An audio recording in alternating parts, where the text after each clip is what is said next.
नमस्कार मित्रांनो, मी DJ tipsy साऊंडची दुनिया चॅनलवर तुमचं स्वागत आहे। आज आपण CDJ 350 बद्दल इन्फॉर्मेशन घेणार आहोत। बेसिक इन्फॉर्मेशन अबाउट 350 हा व्हिडिओ तुम्ही पूर्ण पहा आणि चॅनलला सबस्क्राइब देखील करा। आता आपण बघूया 350 बद्दल सर्व इन्फॉर्मेशन।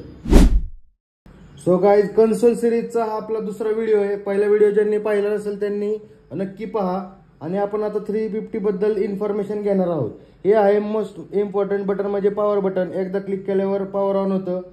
त्यानंतर आपण पेन ड्राईव्ह सिलेक्ट करण्यासाठी पेन ड्राईव्हच्या ह्याच्यावर 3 सेकंद क्लिक करून ठेवल्यानंतर पेन ड्राईव्ह ओपन होतो। त्यानंतर फोल्डर्स आहेत। असा हा डिस्प्ले आहे। हा डिस्प्ले मोठा वगैरे काही नाही, नॉर्मल डिस्प्ले आहे। तुम्हाला लॅपटॉप कनेक्ट करू शकतो, सीडीवर सुद्धा प्ले करू शकतो। आपण VPN लॉक करून सुद्धा प्ले करू शकतो। प्लेलिस्टचं बटन आहे। तुम्ही ज्यावेळेस रेकॉर्ड बॉक्स कनेक्ट करून ज्यावेळेस प्ले करताल त्यावेळेस प्लेलिस्टचा बटनचा उपयोग होतो। हे आहे डिस्क इजेक्टचं बटन।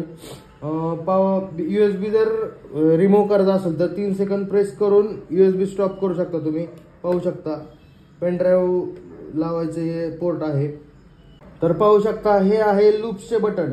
लूप्स आपण तुम्हाला प्ले करून दाखवणार आहोत। लूप्स म्हणजे कसं यूज केलं जातं ते।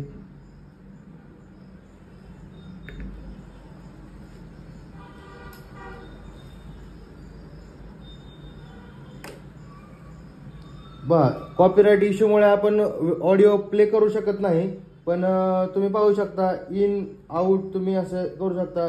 बीट्स लूप्स आहेत। लूप डिवाइड प्लस मायनस मध्ये लूप डिवाइड केले जातात ह्या प्लेअरवर।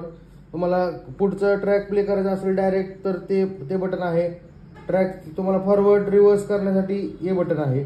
जॉग व्हील नॉर्मल आपल्याला जे आहे सगळ्या प्लेअरला असतं ते जॉग व्हील विनाईल मोड दोन्ही यामध्ये आहेत। BPM चा स्लाइडर आहे आणि मेन म्हणजे क्यू आणि प्लेचं बटन।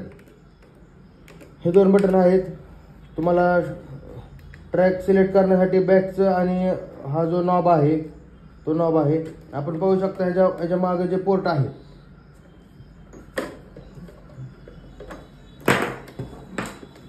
असा हा प्लेअर आहे। तुम्ही इथं पॉवर केबल लावू शकता। ऑडिओ आउटपुट इथं आहे। कंट्रोलचा जो पिन आहे ते इथं आहे आणि USB ने तुम्ही रेकॉर्ड बॉक्स कनेक्ट करण्यासाठी लॅपटॉपला किंवा तुमच्या PC ला लावू शकता। असा हा प्लेअर आहे। तर ही होती CDJ 350 बद्दलची इन्फॉर्मेशन।